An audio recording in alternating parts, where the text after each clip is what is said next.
한국 헬기 버렸다가 나라가 흔들렸다. 말레이시아의 충격 반전.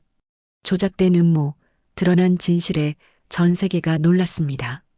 하룻밤 만에 24대 전부 결함이 발견됐다면 믿으시겠습니까? 말레이시아 공군이 도입한 한국산 최신 헬기 청룡 90. 그 헬기는 도입 초기만 해도 동남아 안보의 핵심 전력이라 불리며 언론의 스포트라이트를 받았습니다. 그러나 단 하루 만에 언론은 전혀 다른 제목을 내걸었습니다. 죽음의 헬기, 한국산 전량 결함, 말레이시아, 한국 배제 검토. 순식간에 한국의 기술력은 불신의 대상으로 몰렸습니다. 그리고 이 사건은 단순히 한 나라의 방산 계약이 아니라 동남아 전체의 세력 균형을 뒤흔드는 국제 음모의 서막이었습니다. 새벽 안개가 짙게 깔린 쿠안탄 공군기지. 20년 경력의 항공사고 조사관 박준영은 다급한 전화를 받고 정비고로 향했습니다. 전화를 꺼니는 말레이시아 공군 정비 책임자 리자르드 대령. 평생을 헬기 정비에 바친 베테랑이지만 그날 그의 목소리는 흔들리고 있었습니다. 박 조사관님 와서 직접 보셔야 합니다. 믿기 힘든 일이 벌어졌습니다. 정비고 안 줄지어 세워진 청룡 90세대가 있었다. 대령은 손전등으로 헬기의 로터축을 비추었다. 여길 보십시오. 박준영의 눈이 크게 떴다. 머리카락처럼 가는 균열이 축을 따라 퍼져 있었던 것이다. 문제는 한 대가 아니라 세 대 모두 같은 부위에 똑같은 균열이 발견되었다는 점이었다. 이건 단순한 마모가 아닙니다. 박준영은 곧바로 결론을 내렸다. 정상적인 정비와 운항 환경에서 동일한 부위가 동시에 파손될 확률은 거의 없었다. 그때 정비고 문이 열리며 국방차관 하디르가 들어왔다. 그는 이미 모든 걸 알고 있었다는 듯 냉랭하게 말했다. 결함이 명확하다면 따질 필요 없습니다. 즉시 모든 한국산 헬기 운항을 중단하겠습니다. 놀라운 건 그가 바로 누군가와 전화를 연결해 말한 내용이었다. 예, 말씀대로 됐습니다. 한국 헬기는 역시 문제가 있군요. 상대가 누구인지 알 수 없었지만 태도만으로도 명백했다. 그는 처음부터 한국을 배제하려는 의도를 가지고 있었다. 다음 날 아침 말레이시아 전역의 신문 일면은 충격적인 제목으로 도배됐다. 한국산 헬기 전량 결함, 전투기능 상실, 국가안보 위기, 계약 파기 불가피. 순식간에 여론은 들끓었다. 공군 조종사들은 안전을 이유로 비행을 거부했고 정부는 소송을 검토하기 시작했다.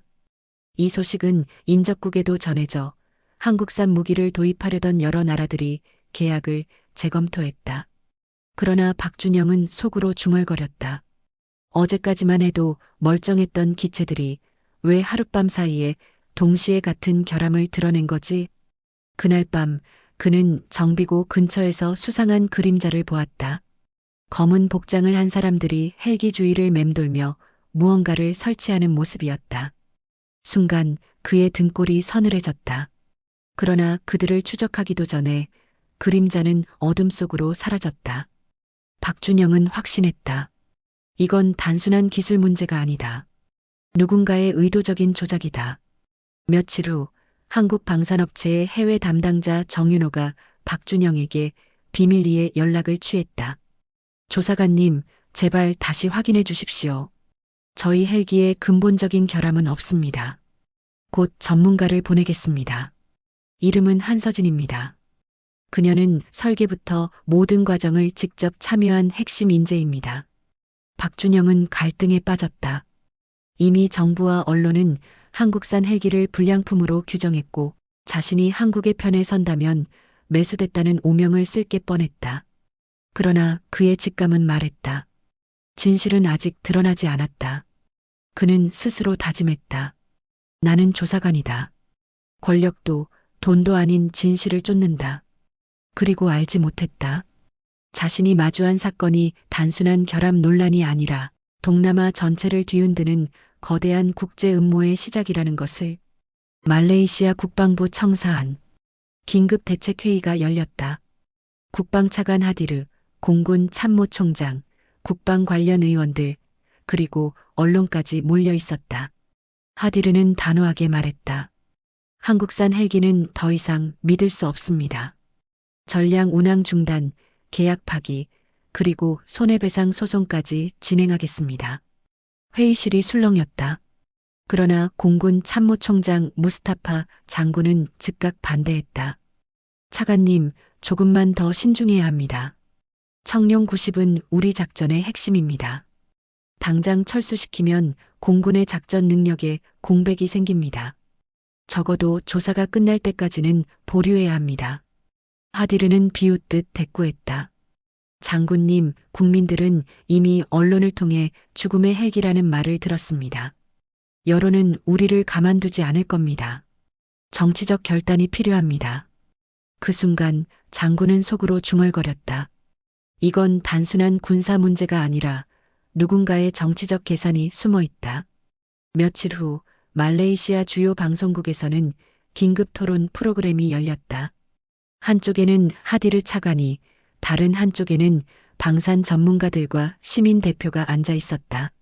하디르는 강하게 주장했다. 우리는 더 이상 한국의 실험 대상이 될 수 없습니다. 이 헬기들이 계속 날아다니는 한 조종사들의 목숨은 위태롭습니다. 그러자 시민 대표 파라하나가 손을 들고 반박했다. 하지만 차관님, 이 헬기들은 실제 작전에서 큰 문제를 일으킨 적이 없습니다. 갑자기 하루 만에 전량 결함이라니 상식적으로 납득되지 않습니다. 혹시 외부의 압력이 있는 건 아닌가요? 순간 스튜디오는 정적에 잠겼다. 카메라는 하디르의 표정을 비췄다. 그는 잠시 멈칫했지만 이내 웃으며 대답했다. 근거 없는 음모론입니다.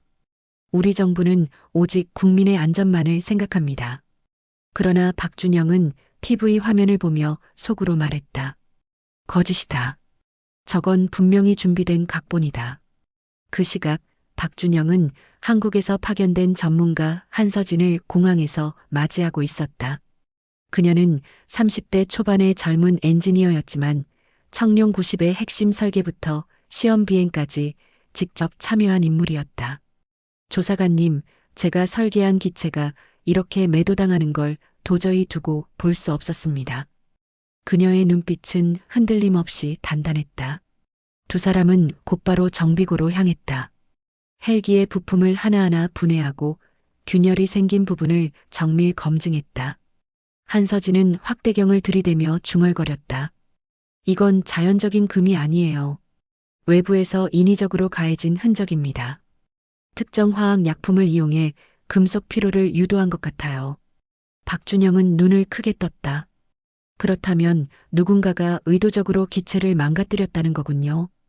단순한 결함이 아니라 누군가의 공격이다. 그날 밤 박준영과 한서진은 기지 주변을 탐문하다가 충격적인 장면을 목격했다. 어둠 속에서 트럭 한 대가 몰래 정비고 근처에 멈췄고 낯선 남자들이 상자들을 내리고 있었다. 상자 안에는 한국산 헬기 부품과 똑같이 보이는 가짜 부품들이 들어 있었다. 한서진이 속삭였다. 저건 모조품이에요. 진짜와 구분하기 힘들지만 성능은 형편없을 겁니다. 박준영은 이를 악물며 말했다. 누군가 일부러 가짜 부품을 끼워 넣어 한국산 헬기의 신뢰를 무너뜨리려는 거야. 그 순간 뒤에서 인기척이 났다. 검은 복장의 괴한들이 다가와 둘을 둘러쌌다. 날카로운 칼날이 번뜩였다. 여기서 본 건 잊어라. 그렇지 않으면 당신들 목숨이 위험해질 거다. 숨이 막히는 긴장 속 두 사람은 겨우 몸을 피했지만 그날의 위협은 분명한 메시지였다. 이건 단순한 기술 논란이 아니라 국제적인 음모다. 며칠 뒤 말레이시아 언론은 새로운 폭로 기사를 내놓았다.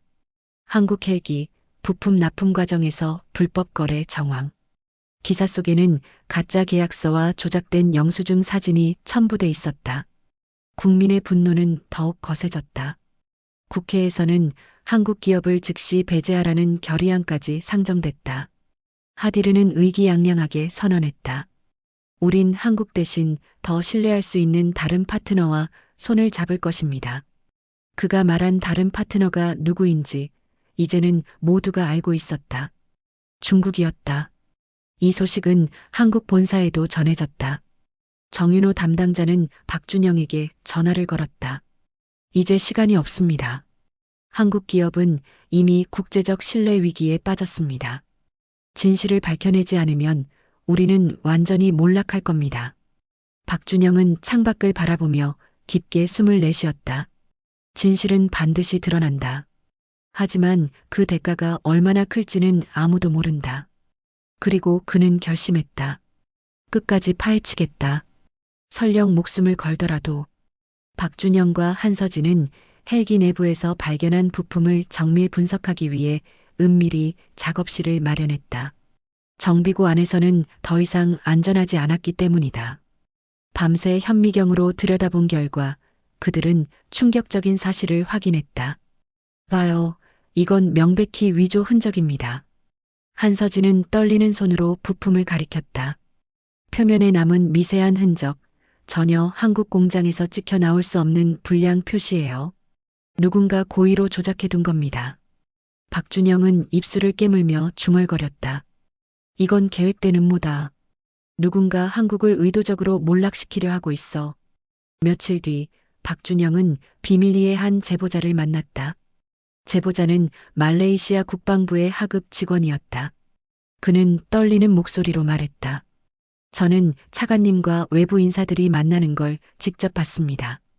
그들은 한국 헬기 결함이 발견되기도 전에 이미 계약 파기 보도자료를 준비하고 있었습니다. 박준영이 물었다. 외부 인사라면 누구지? 제보자는 잠시 주저하다가 답했다. 중국 쪽 사람들이었습니다. 그들은 새로운 헬기 도입 계약을 약속받고 있었습니다. 그 말에 박준영은 눈을 감았다. 모든 퍼즐이 맞춰졌다. 결함은 실제가 아니라 조작이었고 언론과 정부는 이미 한 팀이 되어 한국을 몰아내려 하고 있었던 것이다. 한편 한서진은 또 다른 단서를 발견했다. 그녀는 헬기 블랙박스 데이터를 분석하다가 이상한 점을 발견했다. 기록상으로는 비행 중 강한 진동이 있었다고 나오지만 실제 기체에는 그런 충격 흔적이 없었던 것이다. 데이터가 조작됐어요. 누군가 내부 시스템까지 해킹해 증거를 날조한 겁니다. 박준영은 눈빛이 번쩍였다. 그렇다면 단순한 현지 조작이 아니라 국제적 사이버 공격까지 포함된 거군. 그러나 진실을 붙잡기도 전에 더 큰 사건이 터졌다. 말레이시아 공군의 한 훈련 비행에서 청룡 92 엔진 화재로 추락한 것이다. 조종사 2명이 목숨을 잃었다. 언론은 일제히 외쳤다. 한국산 헬기, 결국 사람을 죽였다. 이제 계약 파기는 불가피하다. 하디르 차관은 곧바로 기자회견을 열었다. 이제 더 이상 말이 필요 없습니다. 한국산 헬기 도입은 우리 역사상 최악의 실수였습니다. 우리는 즉시 계약을 파기하고 새로운 파트너를 선택할 것입니다. 사람들은 분노했고 거리는 항해 시위로 가득 찼다. 그러나 박준영과 한서진은 알았다. 이건 사고가 아니다. 누군가 의도적으로 추락시킨 거다. 두 사람은 사고 현장을 찾아갔다. 불에 탄 잔해 속에서 한서진은 조심스럽게 검은 금속 조각을 집어들었다. 이건 폭발 장치의 잔해예요. 박준영이 경악했다. 그렇다면 이번 사건은 결함이 아니라 누군가의 공격이었다는 거군. 그 순간 뒤에서 총구가 번쩍였다. 검은 복장의 괴한들이 다시 나타난 것이다. 여기서 더 이상 나서지 마라. 진실은 이미 정해졌다. 위기 일발의 순간 무스타파 장군이 부대를 이끌고 나타났다. 총성이 오가며 괴한들은 도주했고 박준영과 한서진은 가까스로 목숨을 건졌다. 그날 밤 무스타파 장군은 조용히 말했다. 나는 처음부터 차관을 의심했네. 하지만 그가 이렇게까지 깊이 개입했을 줄은 몰랐지. 내가 가진 증거를 모아야 한다. 그렇지 않으면 진실은 영영 묻힐 것이다. 박준영은 고개를 끄덕였다. 우린 진실을 세상에 드러내야 합니다. 한국의 명예를 위해서가 아니라 진실을 위해서. 그리고 며칠 뒤 한서진은 마지막 퍼즐을 맞췄다. 청룡 90에 장착된 가짜 부품의 납품 경로를 추적한 끝에 그것이 중국계 위장 회사를 통해 말레이시아에 흘러들어왔다는 사실을 밝혀낸 것이다. 박준영은 말했다. 이제 확실하다. 이번 사건은 한국을 몰락시키고 중국이 그 자리를 차지하기 위한 치밀한 음모였다. 그러나 진실을 밝혀내기 전에 그들에게는 마지막 시험대가 기다리고 있었다. 바로 국제 기자회견장이었다. 모든 카메라와 언론이 모인 그 자리에서 진실을 폭로할 기회는 단 한 번뿐이었다. 여기까지가 전 부분입니다. 국제 기자회견장이 열리던 날 쿠알라룸푸르는 전례 없는 긴장감에 휩싸였다. 세계 각국 언론이 몰려들었고 말레이시아 정부는 한국산 헬기 계약 파기 최종 발표를 준비하고 있었다. 무대 위에는 하디르 차관이 서 있었고 그의 얼굴은 승리의 확신으로 굳어 있었다. 존경하는 국민 여러분, 그리고 국제사회 여러분. 한국산 청룡 90 헬기는 우리를 배신했습니다. 결함, 사고, 그리고 인명피해까지. 이제 우리는 한국과의 계약을 완전히 종료하고 새로운 파트너와 미래를 함께하겠습니다. 그의 말이 끝나자 카메라 플래시가 연신 터졌다. 그러나 그 순간 기자석 뒤편에서 박준영과 한서진이 모습을 드러냈다. 무스타파 장군의 지원으로 그들은 어렵게 기자회견장에 들어올 수 있었다. 박준영은 마이크를 빼앗듯 잡고 외쳤다. 여러분, 들으신 내용은 모두 거짓입니다. 사고는 결함이 아니라 고의적인 조작과 음모에 의한 것입니다. 순간 회의장은 술렁였다. 하디르 차관은 얼굴이 굳어졌다. 보안 요원, 저 사람들 당장 끌어내. 그러나 이미 박준영은 자료를 공개하고 있었다. 스크린에 투사된 화면에는 가짜 부품의 납품 경로, 위조된 블랙박스 데이터, 그리고 추락 현장에서 발견된 폭발 장치의 사진이 차례대로 나타났다. 한서진의 목소리가 떨렸지만 단호했다. 이 증거는 모두 말레이시아 내부에서 조작된 것입니다. 그리고 그 배후에는 특정 외국 세력이 있습니다. 한국은 단 한 번도 헬기의 안전을 배신한 적이 없습니다. 기자들은 술렁이며 질문을 쏟아냈다.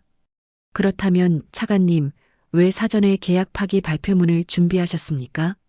한국을 대신해 새로운 계약을 맺을 외국 기업은 어디입니까? 순식간에 분위기는 역전되었다. 국민들은 방송을 통해 충격적인 증거를 확인했고 정부의 발표를 의심하기 시작했다. 하디르 차관은 얼굴이 창백해졌고 마침내 자리에서 뛰쳐나갔다. 무스타파 장군이 나섰다. 나는 이 자리에서 공식적으로 밝힌다. 한국은 우리의 진정한 파트너다. 우리는 외부의 압력과 음모에 흔들리지 않을 것이다. 청룡 90은 결함이 아닌 희생양이었음을 분명히 한다. 그 순간 장내는 뜨거운 박수와 환호로 가득 찼다. 한국 기술진들은 눈물을 흘렸고 박준영과 한서진은 서로를 바라보며 고개를 끄덕였다. 그들의 싸움은 드디어 결실을 맺은 것이다. 며칠 뒤 하디르 차관은 부패 혐의로 체포되었고 말레이시아 정부는 한국과의 계약을 재개한다고 발표했다. 국제사회도 한국의 기술력과 성실함을 다시 인정하게 되었으며 한국은 오히려 더 큰 명예를 얻게 되었다. 밤하늘 아래 박준영은 조용히 속삭였다. 서진 씨, 결국 이겼네요. 하지만 진짜 의미는 한국의 명예가 아니라 진실이 세상에 드러났다는 거겠죠. 한서진은 미소 지으며 대답했다. 맞아요. 이제는 한국도 말레이시아도 다시 일어설 수 있을 거예요. 그리고 우리 역시. 그녀의 눈빛에는 안도와 희망이 가득 담겨 있었다. 이야기의 마지막 박준영과 한서진은 서로의 선택을 확인하며 다시 걸음을 내디뎠다. 그들의 선택은 단순히 한국을 지킨 것이 아니라 거짓과 조작에 맞서 끝까지 싸운 인간의 존엄이었다.